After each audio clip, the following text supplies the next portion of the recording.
Hello. Hi. Welcome. Howdy. This is the Midwest Anime Podcast. Actual podcast. The actual podcast, yes. We still do those? Yeah. Oh, cool. Yeah. Well, yeah, we took a bit of a break for Personal reasons. personal reasons. Yeah, we don't really need or want to. None of your damn business. Yeah, pretty much. I mean, if you ask, I'll tell you. Yeah. I'm not going to just spill my guts on a podcast that goes online. Because none ya. Find me on Twitter and DM me. I'll explain the whole thing if you want. You can be my therapist for me. I'm not paying you for it, though. No. He doesn't even pay me. I bought you lunch. I don't hear that shit. That's my payment. Yeah. Food. Yeah. Clearly it's working. I have 250 pounds. I thought you were trying to lose weight. I am. You're going the wrong way. I know. Fucking my gym closing down didn't help. I go to Planet Fitness. No, I go. Mm-hmm. I haven't lost any weight. No. I had gained some. It doesn't happen fast enough for me. I'm impatient as fuck. Yeah, I went like 4 times and I didn't look in the mirror and see myself as ripped, so Yeah. I stopped going. That's clearly what happened. Obviously. Anyway, we are the Midwest Anime Podcast. Correct. Today we are continuing our discussion of Seven Deadly Sins, the Netflix original series, with season 4 coming out on August 6th. So Very excited. yeah, that might be the episode right after this one. Haven't decided yet. Doing the math in my head, probably. Yeah. Well, it depends on how long you are going to give me to binge watch. I'm going to hammer out a season. It depends on how many episodes it is. Yeah, probably about 8. I'd say Maybe about, 12 at most. yeah, somewhere in there. 12, 13. It's a night. Or a day off. Yeah. Anywho. Yes, we are talking about seasons 2 and 3 of Seven Deadly Sins. We lumped these together because season 2 is a whole whopping 4 episodes. Right. It's basically a bridge/filler for the other content. Yeah, and leads sort of into... In a roundabout way, kind of. Essentially, like the last, like, it's almost end credits scene leads into season 3. It's a great world building in 4 episodes. Yeah, it's good world building, character building, because you get a lot of Deanne and King. You get a lot of like how they're connected, how everyone is connected to each other instead of it. You get being, Bon like, and Meliodas' fight. Great fight. Great fight. Love it. One of my favorites. Yeah. You get Bartra's vision of the 10 Commandments. Which is like the only relevant thing to the 3rd season. Yeah, it's the only, like... other than like Bon and King leaving. Yeah. That's it. Yeah, pretty much. That's it. Also, can we talk about how obsessed Jericho is with Bon? Oh my fucking god. Like, it's creepy. And I love the fact that Bond's like so blunt about it. Yeah. King's like, why the hell is she following us? I stripped her naked one time. Yeah. Wait. I'm sorry, back the... Like, I don't understand Back that. the stripper pole up. Okay, so if you remember back in the 1st season, when that actually happens... He doesn't think she's... He thinks Jericho's a guy, and he's like, armor might fit. And then he's like, yeah. Oh, you're a girl. Okay. He's like, no, that's too small. Yeah. And he constantly calls her the wrong name. Yeah.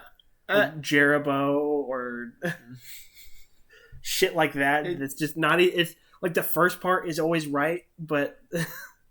Yeah, it's funny. And I think it's like a playful jab that he's like, I don't like your existence, but if you're going to follow me, I'm just going to make fun of you. It's the little sister aspect, which we sort of get into in season 3. Because as season 3, we'll get right into season 3 because this is going to be the majority of the content here. Right. Season 3, we meet the 10 Commandments, of course. All 10 of them. Is it all 10? It is all 10. Yeah. Well, not necessarily. You don't see their powers. You miss one. Yeah. one is technically missing, but the real actual member, not the replacement. Yeah, it's like it's a thing. You meet I can never remember their fucking names. But one ends up being the Fairy King before Bond. Before King. Thank you.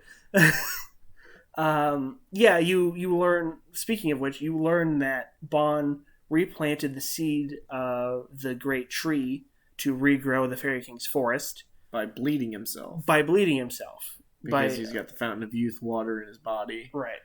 And apparently his blood works the same way, which I brought up an issue of whether or not it would work the same way as to whether it would bring Elaine back to life or not. And my counterpoint to that is she's dead. It's different if she was, like, barely alive. Because if she was barely alive, then he would technically be able to bleed himself completely dry, but she would have to drink every drop of his blood. Right. To become immortal, basically, which would revive, save her. It's a thing. Yeah. So, theoretically, no. Yeah, I just that was one thing that always bugged me, and I just never brought it up. But we do get into Bond's attempt at bringing her back, right? And trusting the goddess in the goddess horn or whatever it was in season 1 that Meliodas then destroys with demon fire.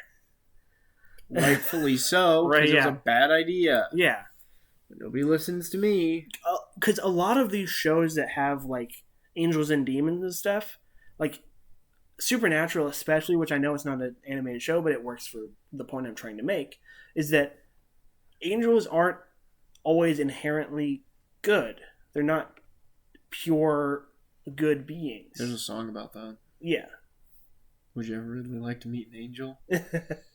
Flashbacks. Yeah. Anyway, like angels are warriors. Like, yeah, look at the archangels. They were sent. Michael down, wields a flaming fucking sword. They were sent down to do the Lord's bidding.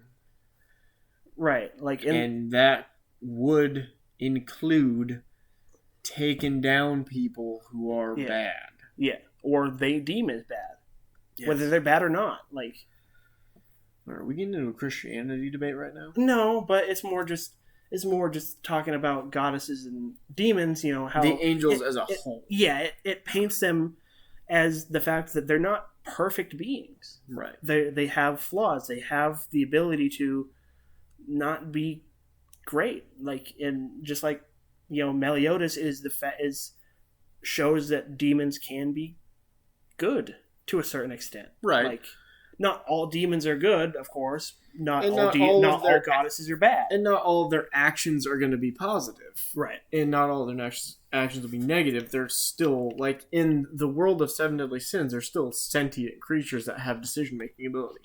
Right. They've just, besides, like, the giant, the red, and the white demons. Right. They're essentially mindless soldiers. Exactly. To a certain extent. Those ones are the mindless ones, but then, like, the ones that are sentient, like Meliodas, and then the Ten Commandments, they all have their Esterosa and free will. His brothers, essentially. They all have free will still and determination. Right. That was one interesting thing, was that his Meliodas' brothers are essentially the leaders of the Ten Commandments. Like, they're the most powerful. Right. Other than Meliodas, of course. It does kind of allude to the fact that Meliodas belongs in the Ten Commandments. Yeah, because you already knew he was a demon. Right. But you didn't know exactly how he fit within the ranks, you know. Yeah. Because the Ten Commandments are the Demon King's 10 most elite soldiers. Exactly. You know, and if his younger and older brother, maybe Zeldrin is his twin brother, because they look exactly alike. I don't know what the age difference is. I mean, with demons... I don't know how that works. I don't know if there's like... Because it doesn't really explain it either. You just know that they're his brothers. And there's no real aging process with it.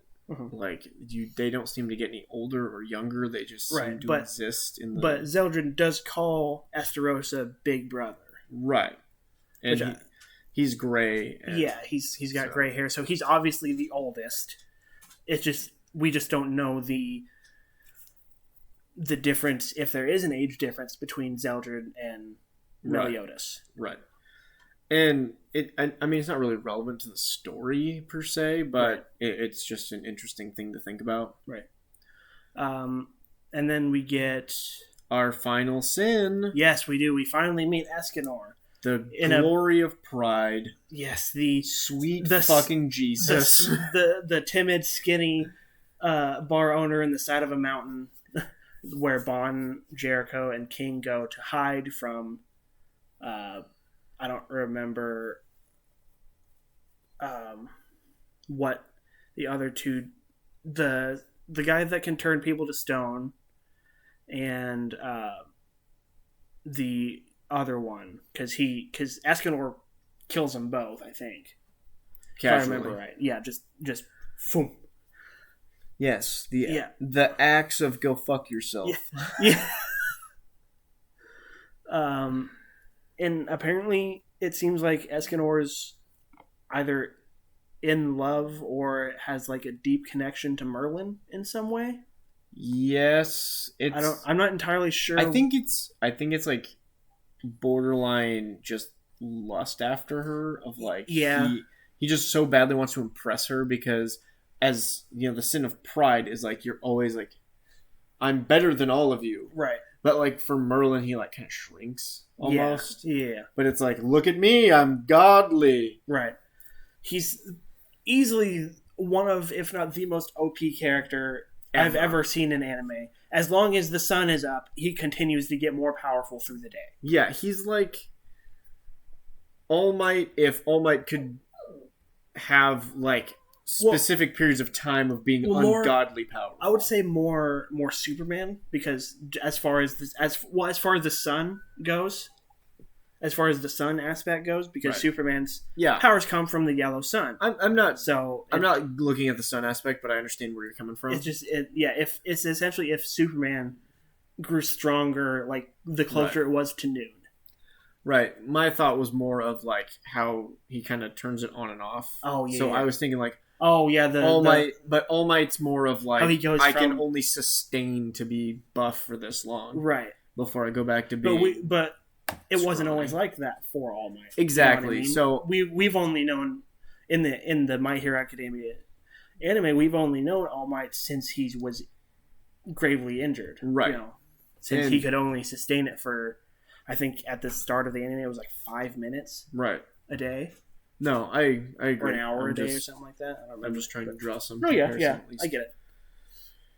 Okay. I don't know what I was gonna say. Let's see.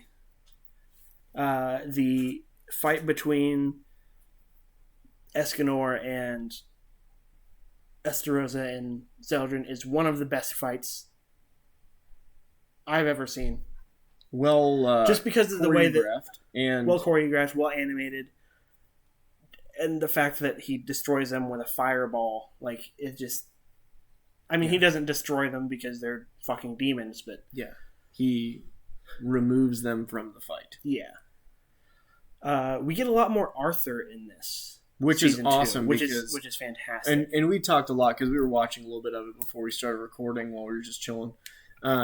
You get a lot of how naive and young he is. Yeah, and that's the best. That's the best thing about this specific Arthur because he's so cute. Yeah, he's young. He's naive. He's very obviously not the older King Arthur that we get in, say, Fate Zero, right? In the Fate series, or literally almost any other King Arthur in King Arthur portrayal in history books, in history books, in movies. You know, he's always the strong leader, the forward facing. Yeah, but in this one, he's young and he's naive. It shows it at the early stages when in the early part of season 3. Meliodas gets his sacred treasure back. Right. And he then, Naruto shadow clones. But before that, he slices up that demon's arm. Right. And fucking King Arthur's response is, "Wow, that sword must be really sharp." Yeah. Yes. I mean, correct, sir. It is very sharp. You're right. But you're at the same time... Arthur's just very naive, very. He's young. He's a young leader. He has a lot to learn. That's kind of where you kind of assume Merlin came into play with that. Yeah, historically, that's where Merlin did come into play because Arthur was a very young king to start with, And so when she was like the old hag, right? She had the like visage of like his advisor, right? And it came into play, and so he has like this, I don't know, childlike wonderment of her, and is constantly, of the 7 deadly sins as a whole, but specifically Merlin in this case. Yeah, he has. There's a lot of people obsessed with her. Do you think it's because she doesn't wear actual pants? Yeah, okay. It's 100% because of that. We've already talked about that. Deanne, Elizabeth, and Merlin are both characters we've completely forgot to talk about when we were talking about fan service a couple episodes ago. And they started doing it with. No, I'm gonna forget her name. Jericho. Yeah. They did it a little bit. Yeah. They also you have the Ten Commandment that is literally covered up by a shadow. Yeah. So, not skimping on the fan service. That's for damn sure. No. I mean, yeah, it's. And it goes the other way. Escanor's shirtless and buff as hell. So the majority of the time, like give and take. Here we go. Yeah, it's. I do find it interesting that like if you look at Meliodas versus Escanor, they're both like equally ungodly powerful. But like they're like if you just looked at the pictures of big buff monster Escanor and then little tiny Meliodas, you would think that Escanor is the leader. You would think Escanor could punt Meliodas into tomorrow, and then you're like, oh damn, Meliodas strong. Yeah, then you remember what Meliodas can do. Yeah, then he goes with revenge counter, full counter. Demon Eye. Here he goes. Full Naruto. Yeah. So, in the early parts of Season 3, he talks to Merlin about 10 years ago when they were run out of the capital. Right. And what was taken from him. Right. He gets part of that back when they go to save Camelot. He gets his sacred treasure. I don't remember what it's called. Lost Vein. Lost Vein. I knew it was something Vein. I was trying to figure out. He gets his sacred treasure, Lost Vein, which of course it's that medieval style of naming famous swords. Like Game of Thrones did it. Excalibur is probably the most famous. What? No. What's the sword called from Legend of Zelda then?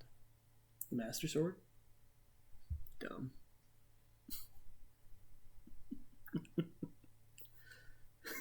You just said name famous swords, and I was like, all right, what's the sword from? It was fine. Yeah. I was expecting I was expecting more of a fun name. Okay. Didn't get one. Anyway, you get. Let's see. And then you learn about what else was taken from him later on when they go to see the druids. Power. Yeah, his power. What? Quite a bit of it, actually. I think. What did she say? Almost 50%. Yeah, of his total power. I think, and his power level when Hawk reads it is still 3,000. Yeah. One of my favorite parts of Season 3 is the Druids arc. Yeah. Because of putting Elizabeth more into the front. Yeah. As a hero, as a main, story, instead of just, Because you got a glimpse of it at the end of Season 1 with her with what her power can do, and where she goes... when her other eye has that druid symbol on it. Yeah. And stuff like that, but... She becomes a hairy wizard. God damn it. No, but in the first season, Elizabeth really was just keeping the story and the plot going. Yeah. She was just kind of our guide through the story. And then Season 3, you get she's about to be super badass. Yeah, and Get then, ready. And then the druid, who is I think in love with Meliodas, gives her a seed that is already dead. Like, No, it wasn't a dead seed. She just gave her a cup of dirt. oh yeah, and told her to grow the seed inside, but Yeah. there was no seed. So made her believe that she wasn't actually. That she was useless. Yeah. When in reality, she's stronger than she is. Yeah. I don't know. And then you learn that Elizabeth is the reincarnation. At the same time, you learn that Elizabeth of Leonis is the reincarnation of Meliodas' girlfriend from earlier. Liz. Yeah, Liz, yeah. And we all went, what? No. They almost... What? It's not like they look exactly alike. And they weren't just talking about it all through season 1, being like, wow, she looks a lot like Liz, doesn't she? The laziest foreshadowing I've ever seen. Hey, she looks kind of like that person that was integral to your backstory. Yeah.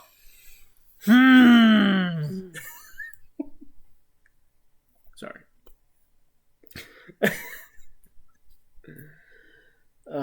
Okay. I don't like lazy writing. It's fine. I say you also I do get zero prep work. Get some really, really sad stuff here. All right, now we're gonna do it. We have to. Yeah. We have to talk about it. Yeah. You meet Bond's essentially thief teacher. The fox. The fox guy. Yeah. I the beast, loved him. The beast man. I loved him so much. He's one of my favorite characters in the whole show. I loved the entire arc of that. Yeah. That shit was sad as fuck, though. Bond tries to steal. I think he tries to steal from him. You learn about little baby Bond. Yeah. He's all cute and shit. He was adorable. Then he got this big scar thing. Yeah. Whole thing. But he... you learn that Bond tried to start a robbery without him because he was late. And because he overslept. And Bond assumed that he just wasn't coming. So, but, and then as he's getting ready to save Bond, he hears that they found essentially a beast man cub high in the mountains. Right. And he turns into his beastman self to go save his son, which ends up being too late, of course, because that's how that kind of shit goes. Yeah, and then it kind of gives the whole symbolism for Bond. Yeah. For his tattoo. Oh yeah, yeah. The fact that it is an animal representation. Yeah, the fox sin. And so you're like, that's tough. Yeah, because he always said he knew the entire time, or he knew that he was. I think he knew he was a beast man, but he didn't know why he didn't show up that day. He always said that if you had come back and said this is why I didn't show up, I would have understood. But you also get, like we said, that there's this big brother little sister vibe with Jericho. Yep. With Bond, and you learn that Bond had a little sister growing up, at least for a few years. Looked nothing like Jericho. Yeah, and she died, but it was still as far as their mannerisms and stuff, and the way that their interactions. Yeah. Carried over. Yeah, exactly. You lose Gother for a good part of this season. Yeah, which I'm fine with, to be honest. Because Gother is my least favorite sin. He was fascinating, and then he was like, you see his character, and you're like, ooh, that's really interesting. And then the more he was in the show, the more you're like, if he was, I'm like 100% sure if there's going to be someone to double cross us, it's going to be you. Yeah, if this was like a futuristic show, he'd be a robot. Like he basically is a doll. He is a doll, and he basically is. But it's that emotionless. I want to learn about emotions, so I'm going to erase somebody's memories. It was about love. God. Okay. But you do get a glimpse of the real Gother. You get the locking me away before I can hurt anybody else. Yeah, it's the You get the noble go through that when he has his powers suppressed, right. is the one that joined the seven deadly sins. Like, And the biggest problem that Gother has is the fact that he's got two fighting instincts. right, So there's the I want to know, I want to be a real boy Pinocchio scenario. right, And then the other part of him is like, I shouldn't be allowed to want to be a real boy the way that I'm going to do it. Because right. the I want to be a real boy voice is by any means necessary. And the other part of him is like, we shouldn't do this. Right. It's the This is classic. wrong. It's the classic devil on one shoulder, angel on the other. And you're just sitting there like, who I listen to, Crunk? Yeah. Oh, I'm sorry. We're going to get off track a little bit, but I love that in Emperor's New Groove. That's probably my favorite part of The meme of that came Kronk. out of it is fantastic. Yeah. That- No. He's got a point. No, he's got a point. I never liked your spinach puffs. They're both comforting you. Wait, where's the other guy? Come on. I think that's a Family Guy joke. Oh, God. He's stuck in traffic. Yeah. Well, for him, it was he was stuck in traffic because the writer had fallen asleep or something. Yeah. That's right. Oh, God. Back to Seven Deadly Sins. A lot of this is just kind of, it's the build up. Yeah. It's really building up to war. It's the start of the war. It's You get the sprinkles of the first initial battles right, on a smaller scale. right, because obviously these are going to be huge. You have the return of Hendrickson, the real Hendrickson, not the I'm crazy and want to restore the demon race Hendrickson. Yep. But the noble, I'm the I'm a holy knight. Yeah. I wish to redeem myself. Yeah, I'm going to stop drinking demon blood. Yeah. Yeah. Let's see. We learn that the demon who Meliodas was fighting when he destroyed His hometown. I can never remember the name of the damn kingdom. I call it Meliholdus. Yeah, he left a Meliholdus. Yep. That when the Ten Commandments go over there, like it's like 3,000 feet deep or something like that. Yeah, but Hendrickson and Dreyfus go down it early in their lives, or around the time that it happens, and he gets possessed by a demon. Yep. And that is the demon that replaces who you would assume is Meliodas In the Ten Commandments. Yep. That demon, of course, dies at the end. He has this weird turn of fatherly love towards Griamore. Yeah. Who was turned into a child. I don't remember how, but it was in the druids, in the cave of the druids, because Arthur gets the head cat.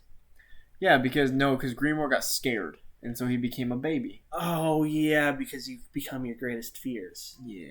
His fear was him being a pathetic baby boy. His was being too weak. Yep. And that manifested in becoming a child. And so it became a little baby boy. Simping too hard for Princess Veronica there. Little baby. I love how you said head cat. I'm not gonna lie. It's a head cat. I know, but it's just a great image.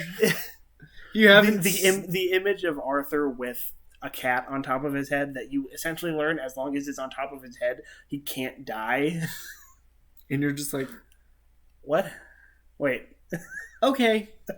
Fair. I'll give it to you. It's a magic cat. Yeah. I guess that's how that's going to work. Druids and all that. That's fine. Because nothing makes sense when everything's made. It's like, whose line is it anyway? Yeah. Everything's made up. Everything's made up and the knights don't matter. I mean, in most fights, they don't. Yeah. Because this whole war is essentially going to be Seven Deadly Sins versus Ten Commandments. Yeah. With Arthur and... With Arthur, I think Zardros comes back, doesn't he? He gets resurrected? Or am I thinking of something else? I don't remember. I don't know if he does or not. Maybe I'm getting ahead of myself. Gilthunder helps. Gilthunder and... I don't remember the other guy's name. The sand guy. The wind guy. Gara. Yeah. The guy simping after Deanne. Oh my god, there's so much of just little babies who just keep crushing on stuff. I know. It's so irritating. The only one, like the only one of those Holy Knights that doesn't simp for somebody is fucking Gil Thunder. That's because he knows he can bag anything he wants. Well, because he's already bagging the eldest princess. True. Like, still think favorite part of the entire show is when he throws that fucking lightning javelin. Oh my god, that's right. And then Meliodas throws it back. Just the fact that he's just walking around, just like he's trying to figure out where it's coming from. Right there.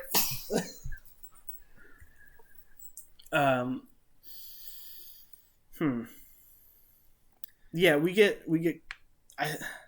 I'm gonna have to look it up because I swear Zaratros comes back. It's possible. I don't remember. But I don't remember. I know it was in season 1, but Dreyfus does see visions of Zaratros and stuff like that, and then killing him and stuff like that. But because the demon plays on Zaratros's Dreyfus's inadequacy, feelings of inadequacy, right. being the younger brother of the Grand Holy Knight, the Holy Knight Grandmaster. Yeah, whatever, the Grand Dragon. And then of course they blame it on the 7 deadly sins because they need they're a scapegoat. Easy scapegoats. Yep. Your Suicide Squad.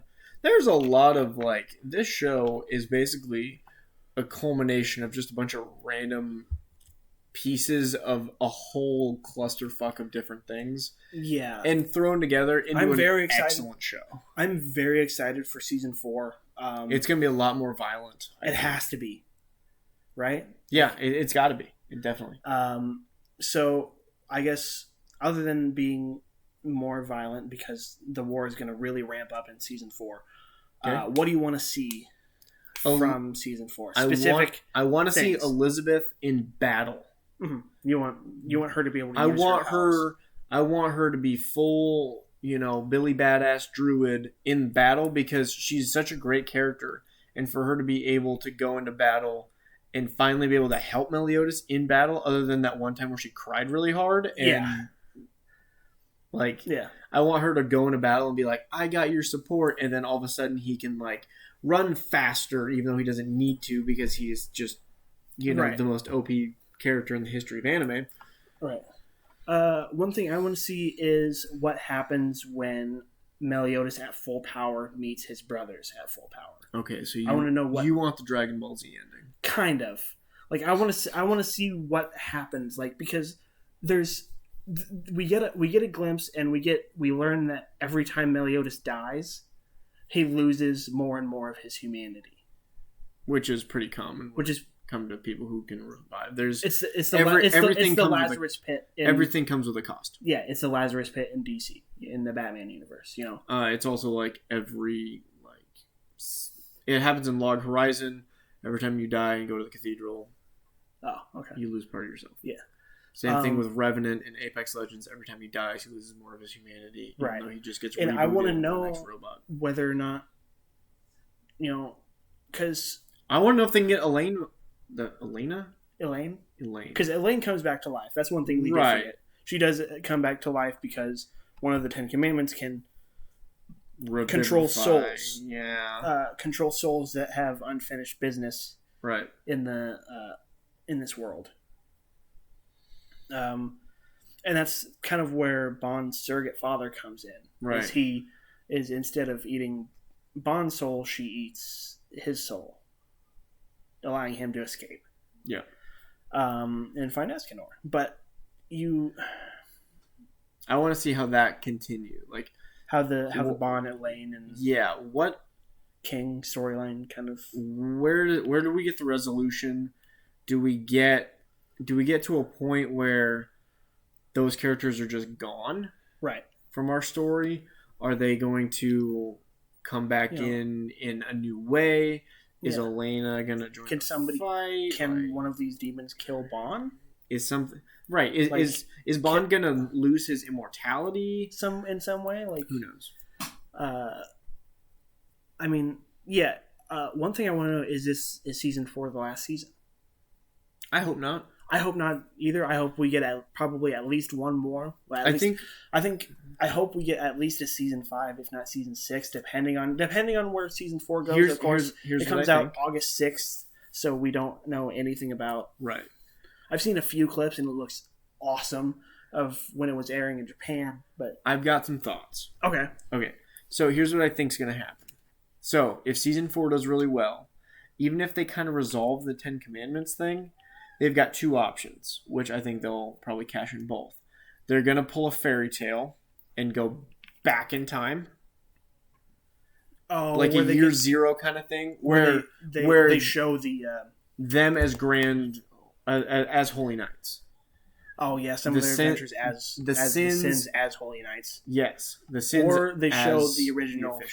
They show the original war 3,000 years ago. That would be dope if they did a spin-off series about that. Yeah, that would be super awesome. I know one thing that I'm going to bring up Game of Thrones again is one because it's something that I've heard people want is that they want essentially because HBO they want to know the prelude to because HBO is already making miniseries about the family each house. They're starting with the Targaryens because after it's set before like how. I really haven't seen much Game of Thrones. I saw like half the first season. It's going to be the Targaryen series is going to be set. Is that the guy before? Guy? No, the silver-haired lady. Oh, her family when they're conquering Westeros. Gotcha. It's I assume it's going to be about that. The book Fire and Blood, which came out about a year ago. Is about the Targaryen line. It's essentially what it's going to be based on. But basically, when you write a really good book series and somebody puts you up against a wall and said, "Hey, make prequels, or we're going to put you through this wall that I'm currently holding you up against," right? Even though the book series still has 2 more books left to be released, and they've already signed TV deals for it. Yeah, but they need. What was it? They wanted people kind of. It's one thing that I for sure want, but I've heard other people want too. Is a Robert's Rebellion storyline, which is essentially it's essentially the Rebellion War leading almost right up to. It's what causes the events of Game of Thrones. Okay, so it would essentially be the same thing. Is what precursed these events. Why are these certain things in place? Why are the demon, giant, fairy races depleted? Right. That kind of stuff. So interesting. That's me, but so the 2 options, they go back in time and they do like a prequel, or even like the first war, like you said, would be cool, or they speed up time to the next big problem. So the sins kind of go their separate ways again, maybe for a time. Meliodas probably stays in Leonis. No, I think he stays with the boar's hat because I think he was having fun with it. Yeah, but he says his whole mission in life, his whole purpose in life is to protect Elizabeth. Well, Elizabeth then lives at the boar's hat. Or does she stay in the kingdom? Why?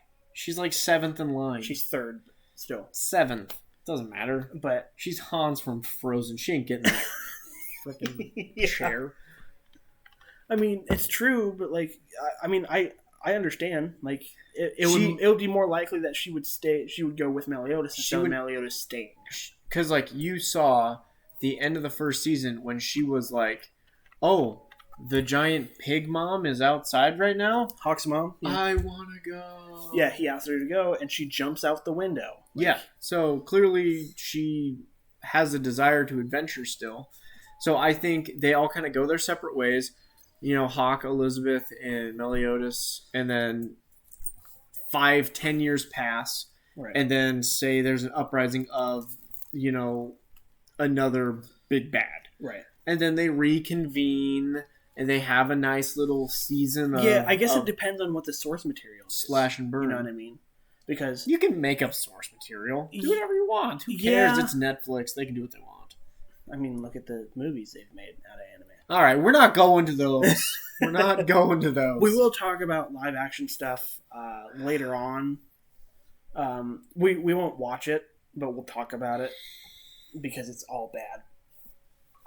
The Bleach movie was bad. The Full Metal movie was bad. Death Note. Death Note was horrible.